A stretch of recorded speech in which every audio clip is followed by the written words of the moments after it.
नाज़रीन आदाब, मैं मुदस्सिर अहमद इनकलाब न्यूज़ की ख़ास पेशकश के साथ आपके सामने पेश हुआ हूँ। नाज़रीन, गुज़िश्ता कुछ सालों से भारत में अदालतों और हुकूमतों के होते हुए भी जो बुलडोज़र का ज़ोर चल रहा है वो नाकाबिले बयान है। बुलडोज़र का ज़ोर सिर्फ़ और सिर्फ सियासी आखाओं को खुश करने या फिर सियासत का बेजा इस्तेमाल करने के लिए किया जा रहा है, जिसका शिकार सीधे तौर पर मुसलमान हो रहे हैं।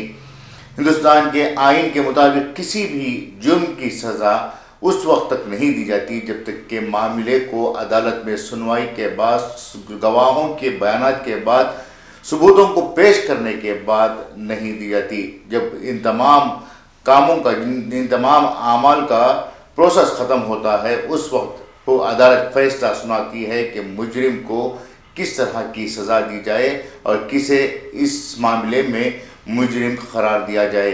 लेकिन गुज़िश्ता 2 सालों के दरमियान ये देखा जा रहा है कि मुसलसल मुसलमानों के मकानात पर बुलडोज़र चलाए जा रहे हैं। हाल ही में तौहीन रिसालत के मामले में आवाज़ उठाने वाले शहजाद आलम नामी शख्स के अलावा और भी कई लोगों के घरों को मिसमार किया गया। शहजाद आलम का कसूर इतना था कि उसने तौहीन रिसालत को अंजाम देने वाले एक ढोंगी बाबा के खिलाफ आवाज़ उठाई। इस दौरान जो तशद्दुद हुआ, उस तशद्दुद का जिम्मेदार इस शहजाद आलम को ठहराया गया।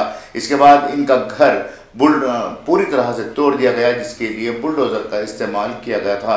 हालांकि इस मामले में न तो अदालत से रुजू किया गया था, न ही अदालत में इस मामले की सुनवाई के लिए पेशरफ्त की गई थी, जबकि ये इस बात का हवाला दिया गया कि शहजाद आलम का घर गैर कानूनी तरीके से बनाया गया था, इस वजह से इसे तोड़ा गया है। सवाल ये है कि इस वक्त तक कई सालों पुराना इस घर को हुकूमत ने क्यों नहीं तोड़ा था? क्या उस वक्त तक हुकूमत की आंखों में ये घर गैर कानूनी की जगह कानूनी दिखाई दे रहा था? यह सिर्फ शहजाद आलम का ही बकी बात नहीं है, बल्कि इससे पहले भी गुज़िश्ता 2 सालों के दरमियान 1,50,000 मकानात मुल्क के मुख्तलिफ मकामात पर तोड़े गए हैं और इन मकानात को तोड़े जाने के बाद 7,40,000 अफराद मुतासिर हुए हैं। सवाल सबसे बड़ा ये है कि क्या अदालतों से ऊपर हुकूमतें होने लगी हैं? कि सवाल ये भी है कि क्या अदालतों का वजूद कोई मायने नहीं रखता? सवाल ये भी है कि क्या कॉन्स्टिट्यूशन में किसी भी मुलजिम के घर पर सीधा बुलडोज़र चलाने के लिए इजाज़त दी गई है? अगर नहीं तो इस हुकूमत में, इस जमहूरी हुकूमत में किस तरह का कानून नाफिज किया जा रहा है? इन तमाम के दरमियान सुप्रीम कोर्ट पर भी सवाल उठते हैं, जो किसी भी मामले में खुद साख्ता मुकदमा दायर करते हुए इन मामलात की सुनवाई को अपने ज़िम्मा लेती है। कई मामलात ऐसे रहे हैं जो सुप्रीम कोर्ट ने अपने तौर पर दर्ज करते हुए इन मामलात की सुनवाई या फिर इन मामलात की निगरानी अपने ही मातहत करवाई है। इसके ज़रिए से वो मुतासिरीन को इंसाफ दिलाने की पेशरफ्त की है। हालांकि बुलडोज़र के मामले को लेकर जमीयत उलमा हिंद समेत मुख्तलिफ जमातों ने, मुख्तलिफ ऑर्गेनाइजेशंस ने सुप्रीम कोर्ट में रुजू किया है और ये मामला अब भी ज़ेर समाअत है और सुप्रीम कोर्ट इस मामले की समाअत करने के लिए अभी वक्त मांग रहा है।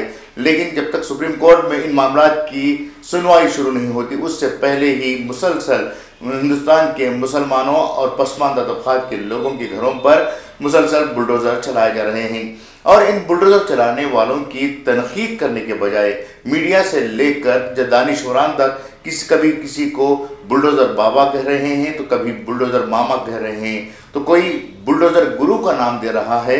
इस तरह से बुलडोज़र के नाम पर जो सियासत की जा रही है, इसका सीधे सीधे शिकार मुसलमान हो रहे हैं। सुप्रीम कोर्ट जो एक बहुत ही जिम्मेदाराना इदारा है भारत की जमहूरी निज़ाम में, और हर शख्स की, हर शहरी की उम्मीद ये रहती है कि इंसाफ अगर हमें निचली अदालतों में नहीं मिलता है, अगर इंसाफ हमें हुकूमतों से नहीं मिलता है, अगर इंसाफ हमें अपने नुमाइंदों के ज़रिए से नहीं मिलता है या फिर सरकारी इदारों से नहीं मिलता है, तो सुप्रीम कोर्ट में ज़रूर बाज़रूर इंसाफ मिलेगा। लेकिन इन तमाम मामलात पर सुप्रीम कोर्ट ने जिस तरह से खामोशी इख्तियार कर रखी है, वह अफसोसनाक पहलू है।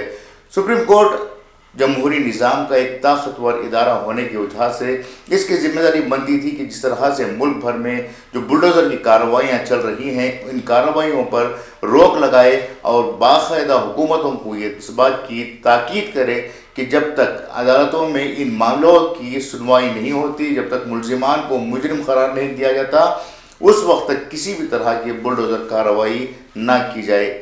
लेकिन इस तरह के मामले में आज तक सुप्रीम कोर्ट ने किसी भी तरह की पेशरफ नहीं की है, जिसका शिकार मुसलमान हो रहे हैं।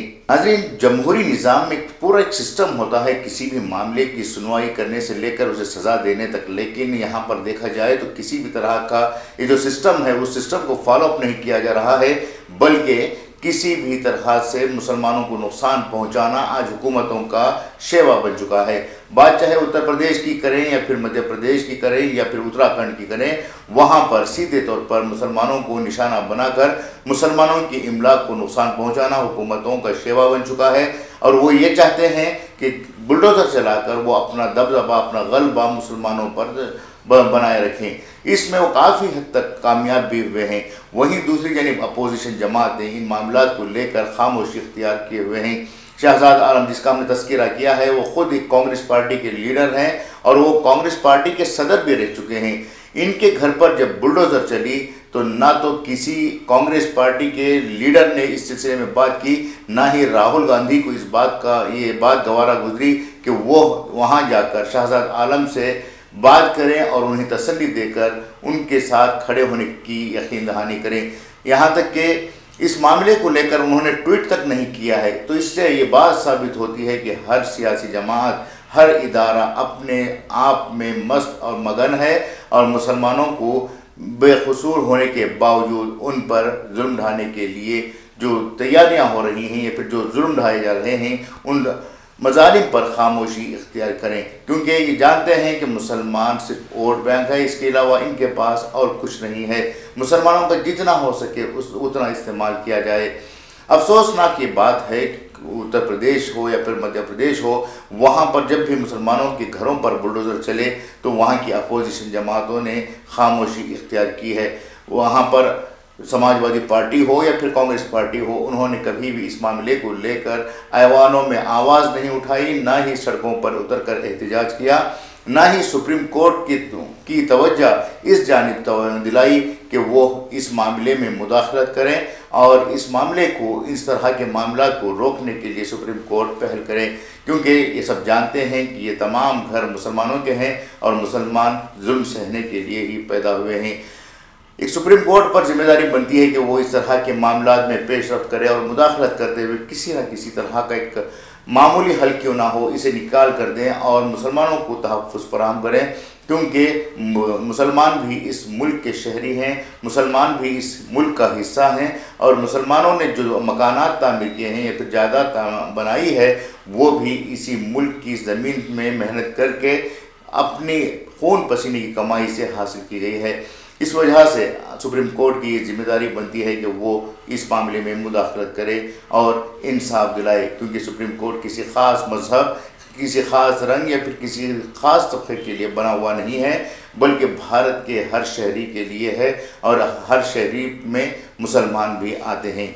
ये है आज की ख़ास पेशकश। उम्मीद कि आपको पसंद आएगी। मैं मुदस्सिर अहमद आपसे इजाज़त चाहता हूँ। दोबारा नई पेशकश के साथ आपके सामने पेश होऊंगा, तब तक इजाज़त दीजिए। शुक्रिया।